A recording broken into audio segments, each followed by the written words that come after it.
Clima político, Natália, eu costumo perguntar se ele está frio, morno ou quente. Na minha opinião, em Catanduva está quentíssimo. Está fervendo.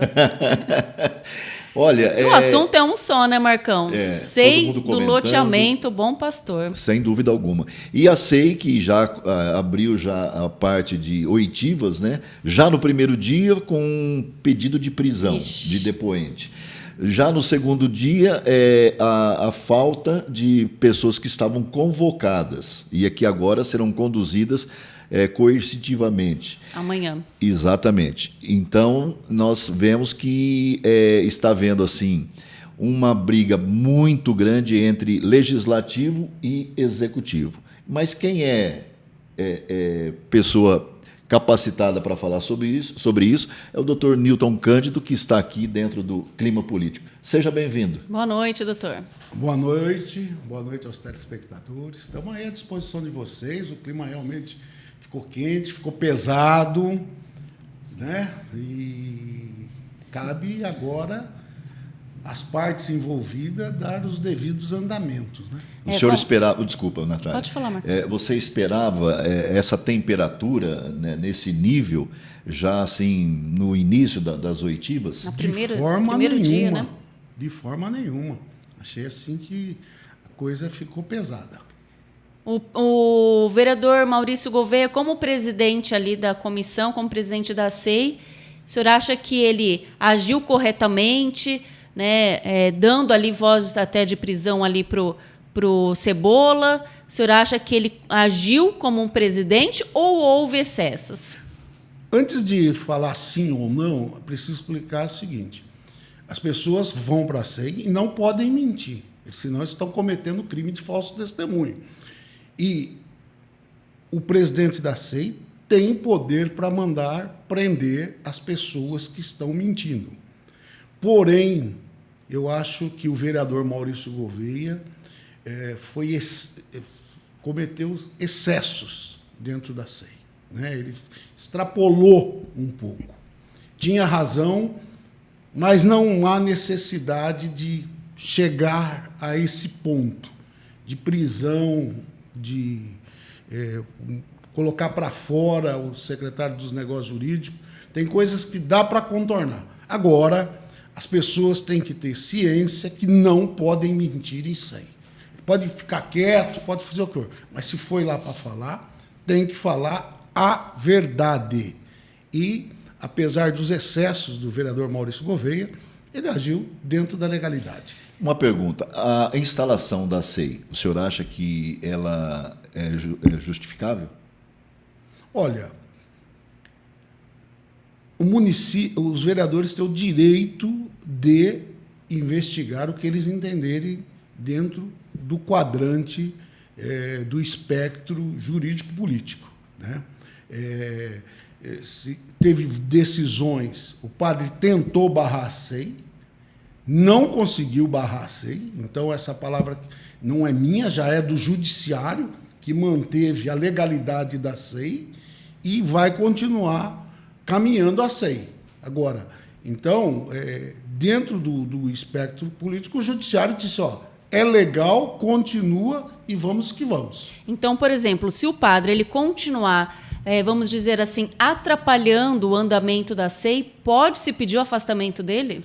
Sim, o padre e nenhuma autoridade do executivo pode interferir nos trabalhos do legislativo, no caso do município, na Câmara Municipal.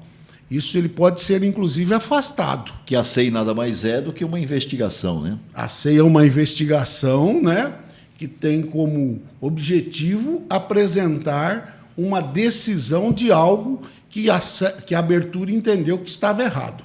Doutor, como que o senhor vê, por exemplo, o executivo, né? Aí a gente viu que foram feitos 2 boletins de ocorrência para tentar barrar a SEI, que estavam aí como autores o doutor Fernando Sá que é o gestor de gabinete, e a secretária de Negócios Jurídicos, a Gabriela Piva, como autores desse boletim de ocorrência. Eles, sendo funcionários da prefeitura, e eles estão investigando o loteamento, né, que é da Associação Bom Pastor, no qual o padre era o presidente, é algo que não cabe à prefeitura se envolver. Desvio de finalidade do senhor Fernando e do doutor Fernando e da doutora Gabriela Piva, né? E no caso também do coordenador de habitação, né? O coordenador. O padre poderia fazer um boletim de ocorrência, ele poderia entender que aquela situação que tinha colocado, ele podia entender que existia um crime dentro daquela situação, poderia ir no Ministério Público, porque ele é o sujeito, vamos dizer, o réu da situação, né? Ele é o acusado, o réu não, ele é o acusado dessa situação. Ele poderia ir lá na delegacia, no promotor, dizer, olha, essa SEI está errada, eles usaram tal caminho, eles estão me afrontando sem nenhuma base jurídica legal. Ele poderia ter feito isso. Colocar os 3... Não usar a máquina pública. Usar a máquina pública, usar os 3... Servidores não, agentes políticos. Agentes políticos. Usar os 3 agentes políticos para fazer esse ato. E aí não deu para ver, não deu para entender o conteúdo da ata notarial. Mas o que deixou assim, é que o padre pagou do bolso dele, segundo a coisa, e mandou os 3 fazer o serviço. Ou seja, ele criou assim uma situação complicadíssima sob o ponto de vista jurídico-político dessa situação. Agora, uma coisa que eu acho que é interessante também a gente deixar bem claro, Natália, é que esse loteamento ele não é do município de Catanduva, é um loteamento que pertence à Associação Bom Pastor, e como Exato. A Natália já havia dito lá atrás, o padre era o presidente e hoje, por coincidência, ele se encontra prefeito. Então, eu acho que a defesa dessa SEI deveria ser feita pela Associação Bom Pastor e não por agentes políticos da prefeitura. Perfeito, Marcos. Irreparável a sua colocação, né? E a gente vai mais longe. Ninguém teve, na época da eleição, os adversários do padre, o tirocínio de dizer o seguinte: o que disse essa senhora... Dona Wanda. A dona Wanda no testemunho dela.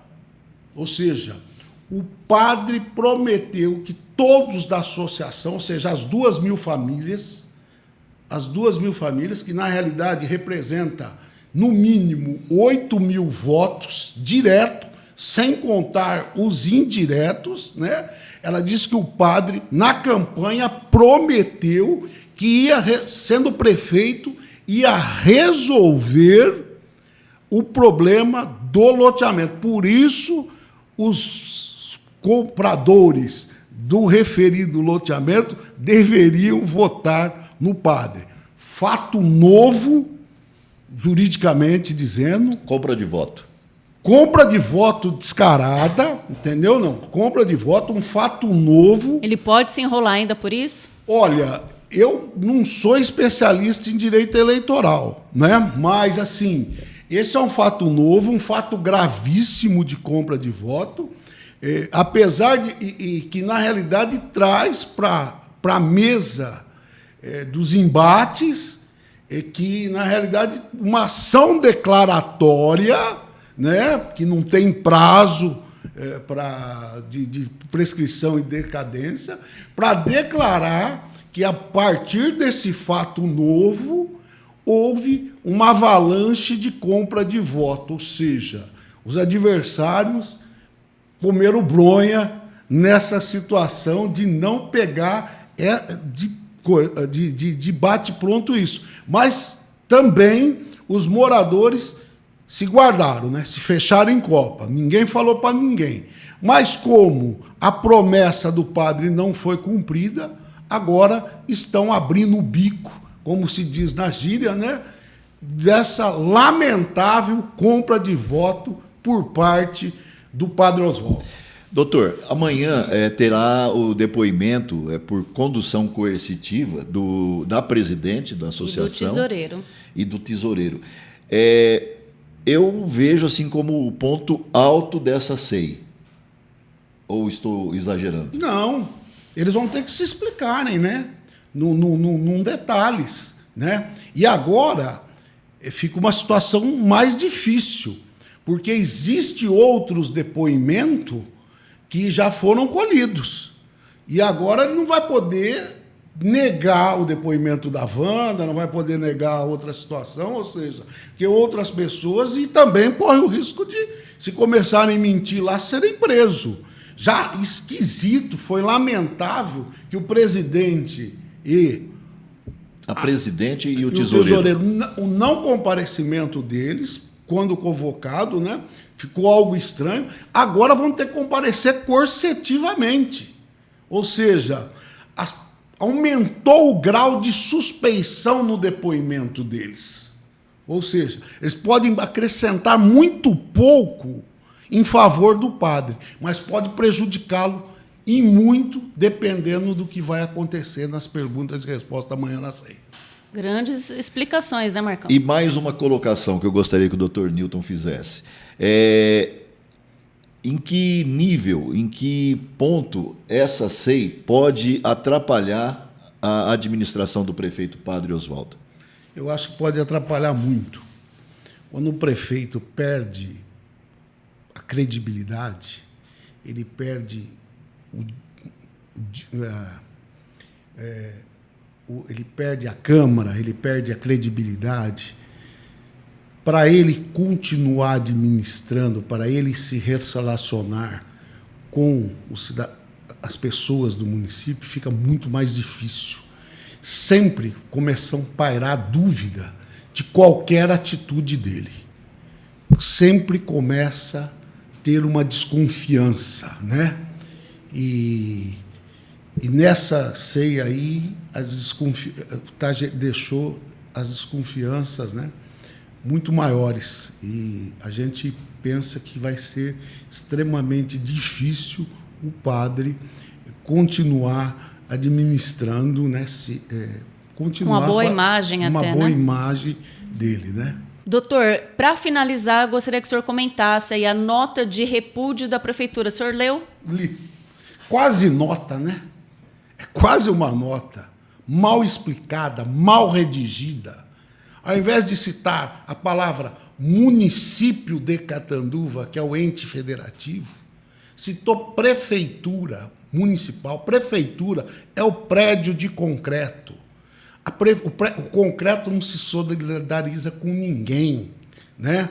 E não foi capaz de dizer o seguinte: os excessos cometidos, citar o nome das pessoas, ter coragem, os excessos cometidos pelo vereador Maurício Gouveia contra a procuradora, contra o chefe de gabinete, ou seja, uma coisa corajosa, uma coisa medrosa, uma coisa de faz de conta de quem parece estar muito acuado nesse momento.